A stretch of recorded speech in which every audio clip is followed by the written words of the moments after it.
Okay, welcome back to another episode of Gut Check Time. I'm your host. Today we'll be talking about NCAA Week 13. I can't believe it's this late in the season already. It flies by. It sucks. It's going to be at the end soon.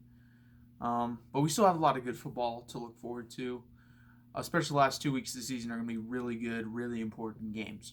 Can you please hit that like button before I get started on this video? And please subscribe down below if you want more content like this in the future. Thank you.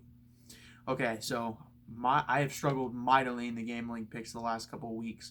My best week of the past month is 7-5, which still isn't that great.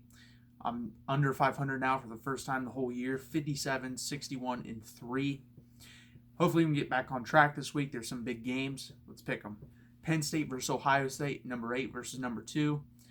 I don't think Penn State's the 8th best team in the country. I think they're more in the 13 to 17 range. I think they're a good football team, but have a lot of big flaws. I don't trust Sean Clifford, especially if KJ Hamler can't go in this game. This game could get very ugly. They don't have very many weapons that equalize out to the talent Ohio State does, because Ohio State has elite athleticism on the defensive side of the football. KJ Hamler is one of those guys that can kind of balance scales there. If he's out, they're in trouble. And they might be missing Noah Cain still, who's probably the best all-around tailback. So that hurts even more, especially if KJ Hamler can't go, like I said. But again, Sean Clifford, don't trust him. He's not that good. As you saw in the Minnesota game. And Minnesota's got a good defense. Ohio State has an elite defense. They're top 10 in the country no matter which way you want to slice it. Yes, we probably won't see them face a good throwing quarterback the whole entire season, which kind of sucks. I mean, you have Sean Clifford, who isn't very good. They've already played Adrian Martinez from Nebraska, who's having a rough year for them. Those are probably the best two quarterbacks they played, and they're probably going to be the best two quarterbacks they played the whole year, other than maybe Shea Patterson with the last game of the season. Michigan has improved mightily over the last 6 or 7 weeks since they got beat by Wisconsin 35-14. So I think Shea Patterson is probably going to be the best quarterback you play, and he's not even a top 15 quarterback in the country. So they're going to have to go through, I mean, it's going to be crazy in the playoff. You're probably going to have to go through Justin Herbert, Joe Burrow, and Trevor Lawrence, two of those three guys to win the national championship. So they will get tested, but it's not going to be until the playoffs.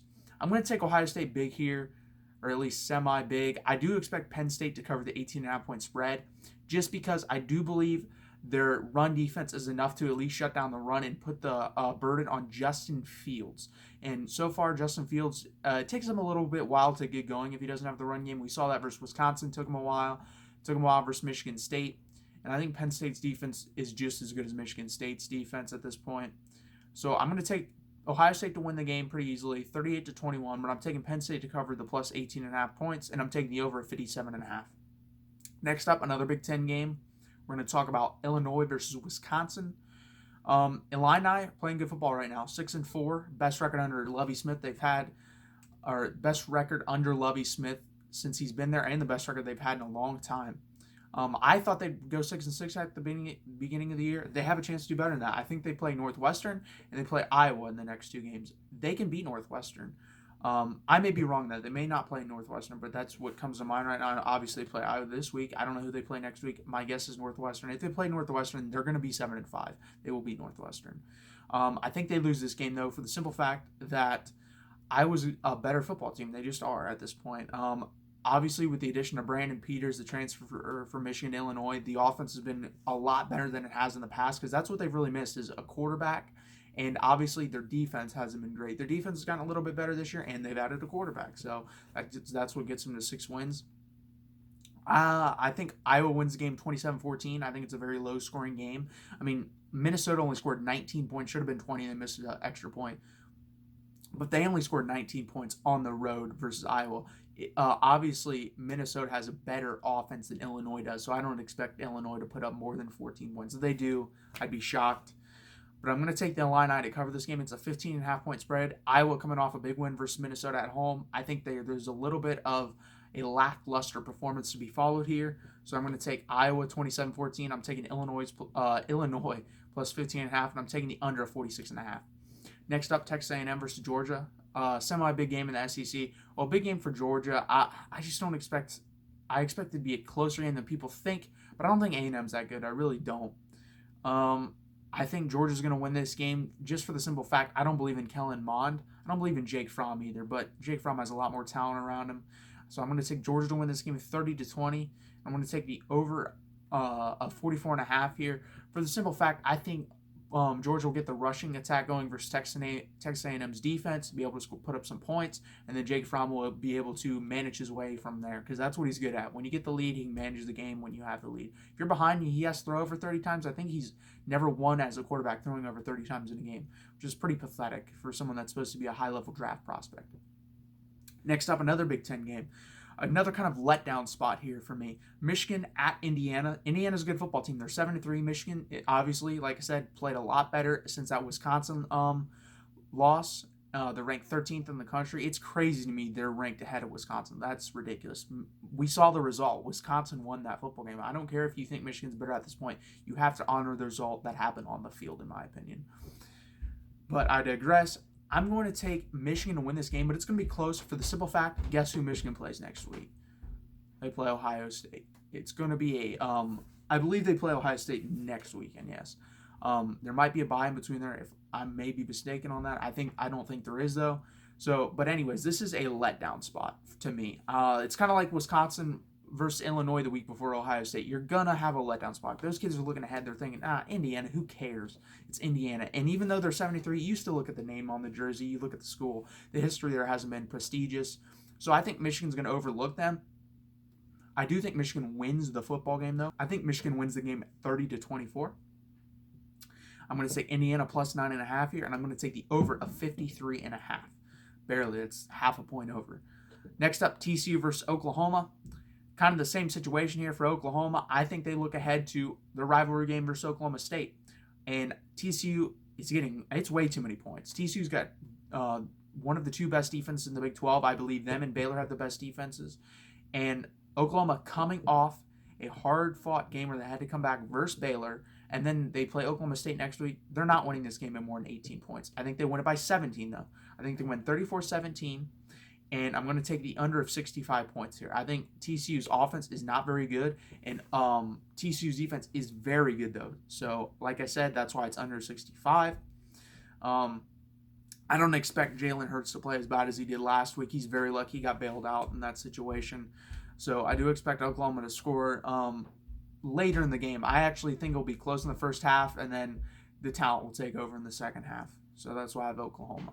Next up, Minnesota versus Northwestern. Minnesota coming off their first loss of the year, and I'm going to take them to bounce back. Northwestern's a terrible football team. They really are.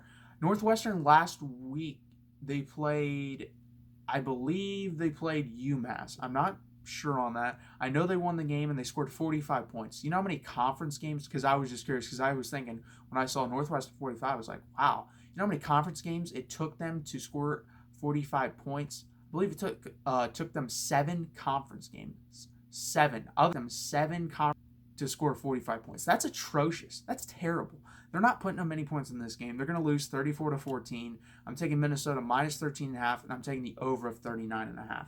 I think Minnesota going to put up 40 and go the over easily. The Northwestern's god-awful. And how Hunter Johnson was a higher-rated recruit than Tua Tagovailoa is a joke to me. Who's ever doing the recruiting rankings on that one? Now I'll do it for the gambling picks. We'll just go to straight-up picks. I'm going to go through some of these really quickly because they're really boring games. Western Carolina versus Alabama. Let's see how Mac Jones does. I'm sure he'll be good enough to beat Western Carolina. I think they're favored by 59.5. I would take Western Carolina, especially by 7 points there. Guarantee it. Alabama's not beating Western Carolina by 66 points without Tua. That's not happening. They're not beating anyone by 66 points without Tua. But Bama wins by 5 touchdowns, 4 touchdowns. They'll name the score. It just won't be over 60. I mean, my God. Ohio State didn't even beat Rutgers by 60. And I think Ohio State's a better team than Alabama. And I think Western Carolina could probably put up a game with Rutgers. Stanford versus Auburn.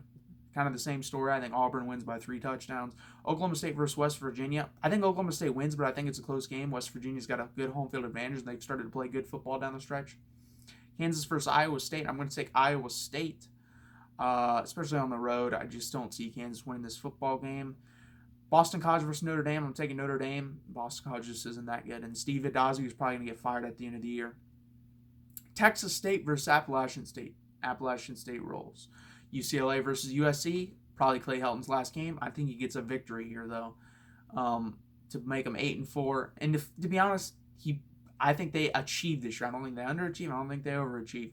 They had injuries at the quarterback position. If you just told me injuries at the quarterback position with their schedule, I would have probably said 7-5, 8-4, because I think I had them 9-3, 10-2, and that was before the season before. If you would have told me, I probably would have said 8-4. If you told me their third string and backup were going to play a lot, so 8-4 is a pretty good year to me for Clay Helton, and it will be his last year, unfortunately.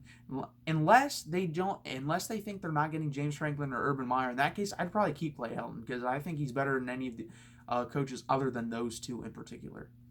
SMU versus Navy. I'm going to take SMU. Navy showed us who they were last week. They got destroyed by Notre Dame. They're just not that good of a football team. That's really all I can say about that. Next up, Purdue versus Wisconsin. I'm going to take Wisconsin. Purdue's terrible. Memphis versus USF, University of Southern Florida. I think Charlie Strong gets fired after this year. Unfortunately, he's a really good human being. Bad football coach at this point. Arkansas versus LSU. LSU by 35-40. Utah versus Arizona. I'm going to take Utah to win that game rather easily. I don't think either them or Oregon lose before the Pac-12 championship game. And I think it's going to be probably the best championship game, it'll be the most interesting unless Minnesota wins out and plays Ohio State. I don't want to see Wisconsin versus Ohio State again. I've seen that over the years. It's not a fair match unless it's in Madison. And even then, Ohio State usually wins. But that would probably be the best championship game. LSU versus Georgia, I feel like I already know what's going to happen there. I don't know what's going to happen Utah versus Oregon. It's going to be interesting if it does happen. I hope it does happen. I'm rooting for it. I expect Utah to keep it rolling and beat Arizona probably 3 to 4 touchdowns, even on the road. Boise State versus Utah State. I'm taking Boise State. In the last game, I accidentally skipped it. Texas versus Baylor. I'm a Texas fan. We're not back. Baylor's going to win, sadly. They're just better football team, better coached, hard-nosed. I can't really say anything other than that. That'll do it for this video. Thank you.